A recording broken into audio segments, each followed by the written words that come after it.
to Bloomberg Quint. You're watching the Fineprint. In just 10 days, a fraud pegged at 280 crore rupees ballooned to 11,400 crore rupees and became the biggest scam to have hit the Indian banking sector. The alleged perpetrators, jewelers Nirav Modi and Mehul Choksi. The victims, Punjab National Bank, Axis Bank, Union Bank, State Bank of India and Allahabad Bank.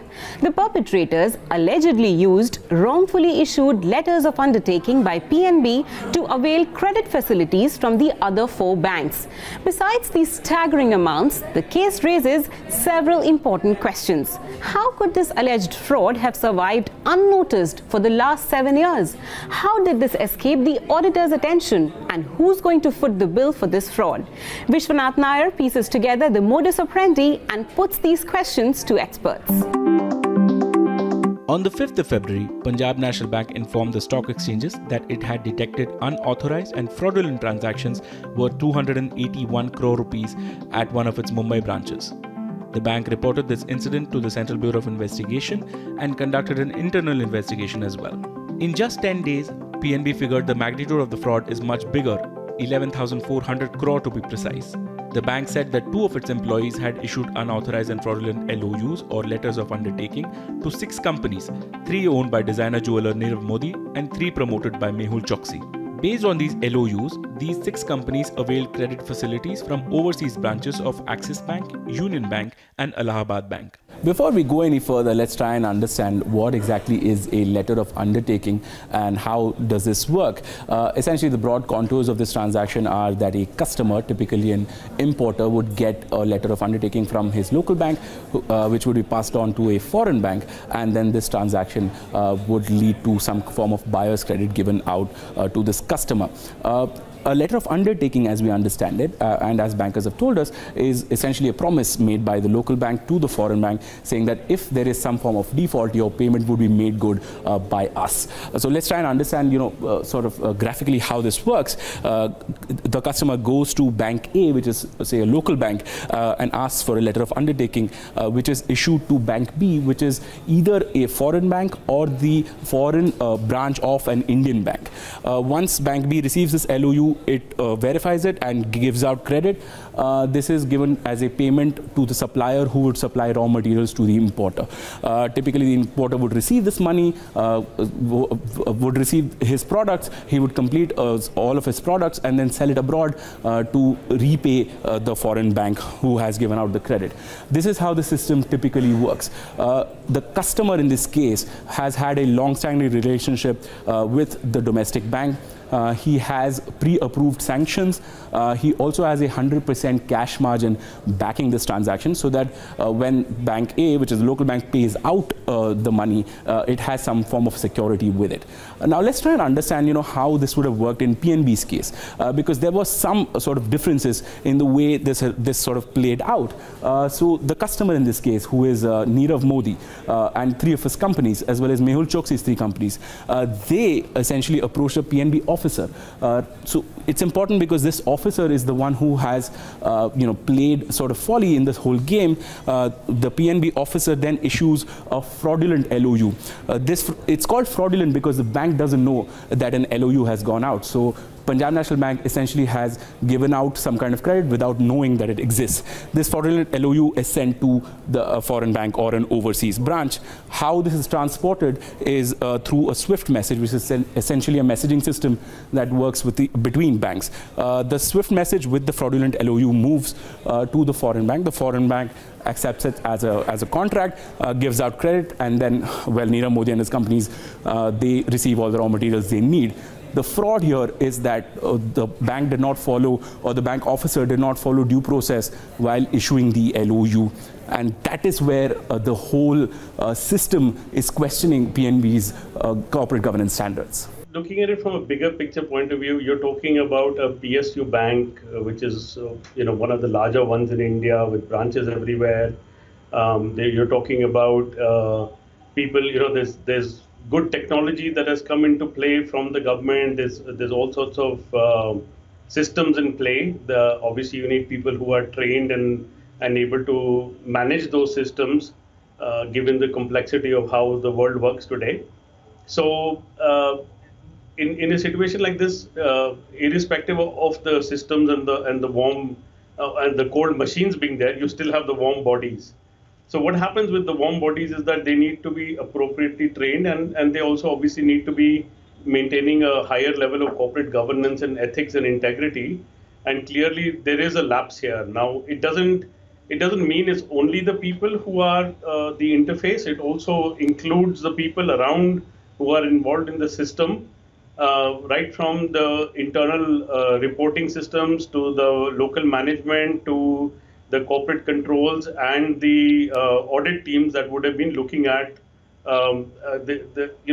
that branch specifically over a period of time.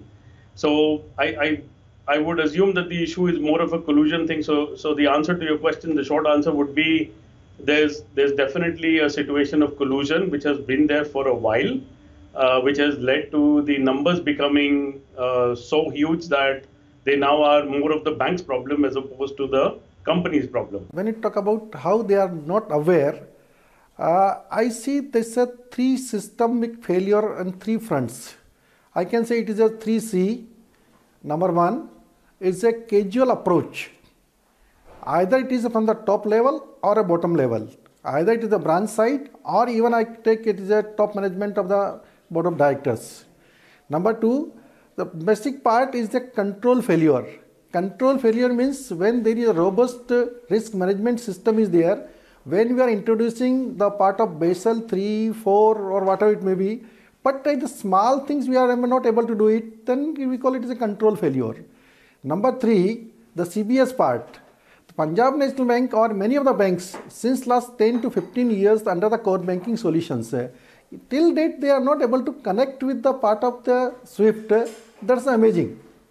So with the three things, either the first part which is a carelessness or a casual approach, number two, when we take it is a control failure, or three is the CBS part. This indicates that we are not able to mitigate our risk towards any fronts. That's why it is a big black spot on the financial system or banking industries. And that begs the second question. How could the auditors not have noticed any of this in the last 7 years? Banks are subjected to 4 types of audit. The first, statutory audit, which is an audit conducted on a quarterly basis to examine the genuineness of the bank's financial position. Internal audit, which is an audit conducted by the bank's own employees. Concurrent audit, which is carried out simultaneously as a transaction is being carried out. And the fourth is an RBI monitored audit that happens every year. As per Punjab National Bank's latest annual report for 2016-17, the auditors for the bank include Chajed and Doshi, R. Devendra Kumar and Associates, Hem Sandeep and Co., Suri and Co., and SPMG and Co. When a management does a fraud, auditors will find it very difficult to identify. Here it is the branch manager who is a management. Second, this has been a cycle. He has been taking an LOU. I have a limited availability of facts, but I should tell you that they could have easily, if there was a default even in one LOU, it could have come out. It was a tripping method that they were following. Every time they were taking an LOU, repaying the loan, taking another LOU, repaying the loan. So the cycle never got broke. This is the first time the cycle got broke. Therefore, it came out because there is a method by which you communicate, which is through SWIFT. When you do it through SWIFT, it's an encrypted message. There can't be any audit on it. In my view, the auditors could have never found out unless management had put it through the core banking system.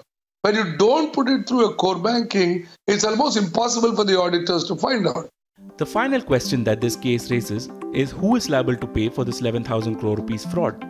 Based on Punjab National Bank's LOUs, Allahabad Bank had advanced 4,000 crore to Nirav Modi, Axis Bank 2,000 to 3,000 crore, Union Bank 1,000 to 2,000 crore, and SBI 1,440 crore. Punjab National Bank suspects that employees at overseas branches of these banks had also acted in connivance with its own employees. Additionally, the bank blamed the other lenders of not doing adequate checks on transactions that they approved. The fact, what we understand from bona fide claim is the fact that when the LOUs were executed, the accused person used those LOUs to get cash, which we all know right now, and encash that in foreign currencies for importing jewels. Now that money was paid by the foreign banks, for example Axis Bank and the Allahabad Bank in Hong Kong. Those are the two important names which are coming up, and then there's Union Bank and then there's State Bank of India. Now all these banks basically paid off the money to the accused persons allegedly based on these fraudulent documents which are known as the LOUs, which were granted by PNB. Now when those monies were paid out to the accused person for his businesses or his consortium of companies, that money has to be then paid back by PNB because the LOUs stood as a guarantee to that money. When they realize that the money is gone down and the further investigation has revealed to the fact that that LOU is not valid, those banks today will stand and open a document stating that the PNB has to make good that loss which has been paid for. So now PNB is standing with a clear request of 11,800 crore which needs to be paid off, which is what they are stating that the bona fide claims will be paid off. At a press briefing on Thursday, Punjab National Bank's Managing Director Sunil Mehta said that the bank will be honouring any bona fide commitments that it may have at the end of this scam. Now, while Sunil Mehta did not exactly quantify what these bona fide commitments were, he did say that Nirav Modi had submitted a vague resolution plan, as part of which he proposed to sell his Firestar Diamonds brand to raise more than 6,000 crore so that he can pay back some of these bankers. Now, some of the bankers who are on the receiving end of this entire scam, former bankers as well as former regulators who spoke to Bloomberg Quint, said that typically in the event of a scam, the bank who has issued the security is liable to pay off the counterparty.